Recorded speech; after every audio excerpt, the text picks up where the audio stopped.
Story about encouragement? Anybody? Yes. This week I was talking to our cake decorator, and her mother-in-law is losing parts of her mind. And both of my parents are losing parts of their mind.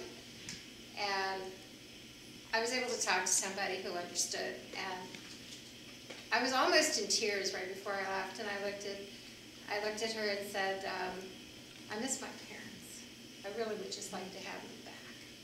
So their bodies are here, but they're kind of a shell of themselves. And she said, yeah, I can understand that, but you know that they'll never come back. And I said, yeah, I know. And she came over and she gave me a hug. And I was kind of dumbfounded. And then it's like, I got to go because we're talking and I don't want to get in trouble. So I left. And it was just nice to have another person who understood what I was going through. Because she's going through it too. That's all. The word encouragement is from the word, in the Greek, parakaleo.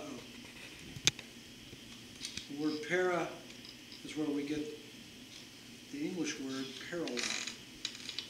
Parallel means alongside.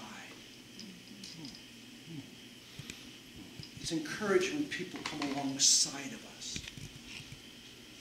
They're not over us. Coming down on it. That's not encouragement. It's coming alongside. Kaleo means help. Coming alongside to help. And that can mean lots of things. That can mean listening. I think that's a person came alongside of you and that helped you. Coming alongside to help.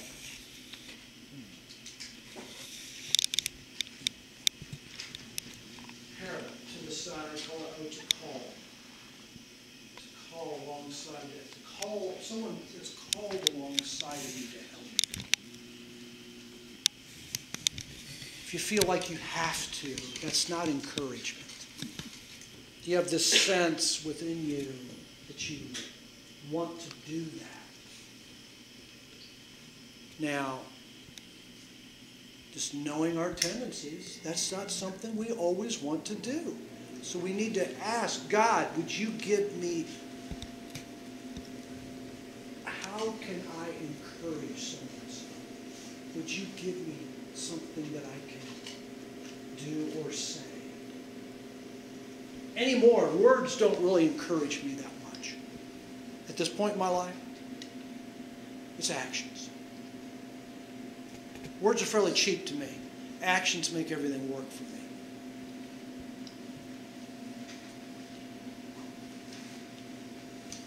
Put some machines in a particular place this last week for my work.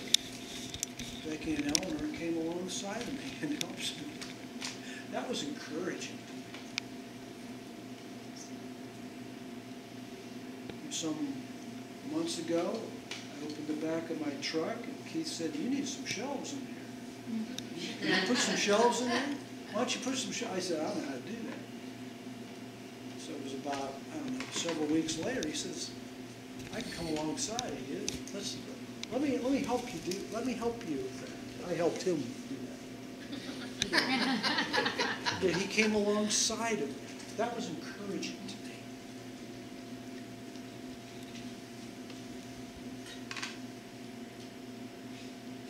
Benita constantly is encouraging for me. She puts time and effort into the house to help, to come alongside. I know when I go home, she started the meal. The meal had began last night, and she did stuff today. And when we get home, there's a balanced meal, Scott. A good balance of protein, vegetables, etc., etc. But that's helpful. Someone cares about what goes into my body, cares about the family. She constantly gives to That's so encouraging to me.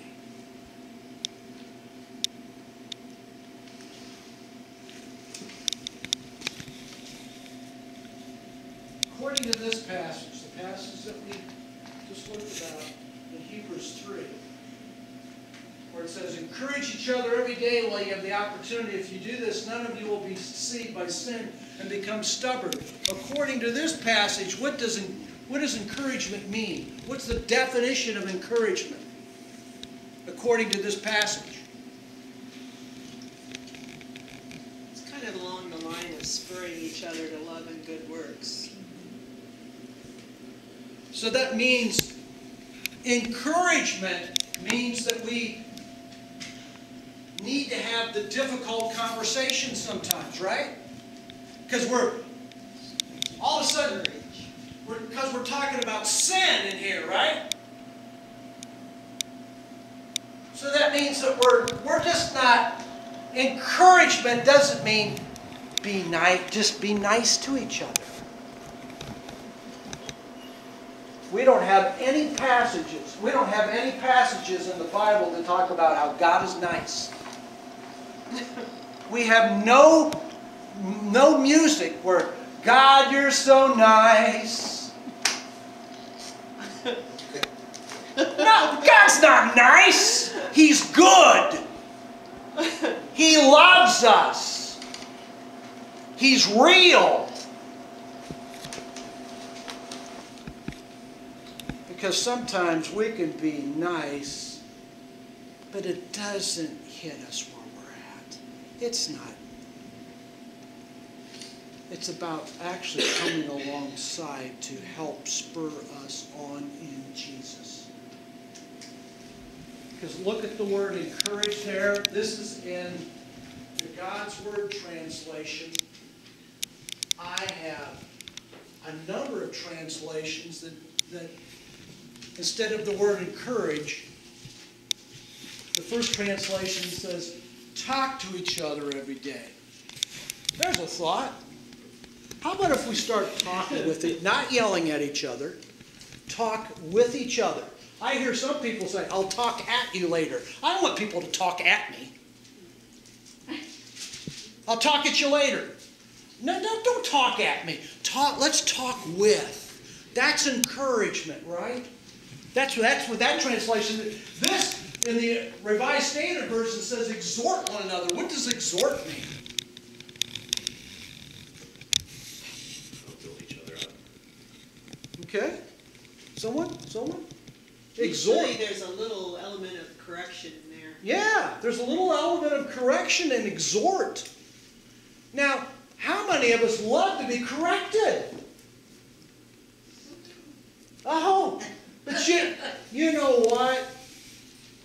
I've worked with people that have come to me and they say, Ron, if you see anything in my life, please come to me. And correction is great if you have someone that really wants to go on. Correction is no good if you have people that don't want to. You can't encourage them. You can only encourage them in certain ways. You know what I'm saying? How about this? Give one another strength every day. That's encouragement. Give one another strength. How can I strengthen Robin today? How can I give strength to Keith today? How can I strengthen him? I want to strengthen him in his walk with God. That's encouragement. How do you like this? The New Living Translation says, warn each other every day. Sometimes that's what how many here say, sometimes I need warned? That would be the most encouraging thing that someone could say to me. Is warn each other, help each other every day. The New Living Translation, build one another up every day. Every day keep each other on your toes, says the Message. How do you like that? Every day keep each other on you. Keep that edge. We lose our edge. We lose our edge in our Christian life. We start slipping. How many know that? Christianity is like a greased pole. If you just hold on, you're going down. You got to keep your edge.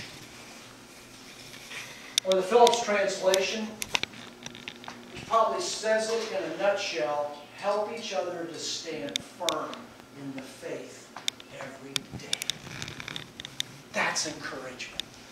See, this is the power. All you got to do is go to BibleGateway.com. They have all this right there. All you got to do is press on one verse, and it comes up with 25 translations for the same passage. And then you go down and say, this is what encourage means. Because all these different translations say it slightly. A lot of them say encourage. A lot of them say help.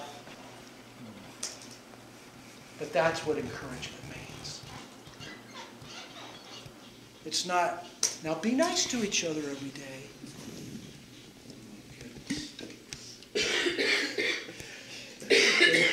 That's not what it's saying. It's the act of exhortation, encouragement, comfort. All of Scripture is actually a perichoresis, an exhortation, admonition, or encouragement for the purpose of strengthening, establishing the faith of the faith. That's what the Bible is. The Bible is to encourage us in the faith.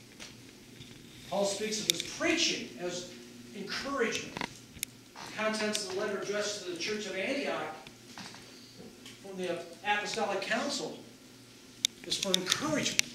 It was to encourage one another. And I like Zig Ziglar when he says, when you encourage others, you in the process are encouraged because you're making a commitment and a difference in that person's life. Oh, that's so true. So what causes discouragement? Let's because that's the opposite, right? Encourage, discourage. So what causes discouragement? Let's get in our little groups.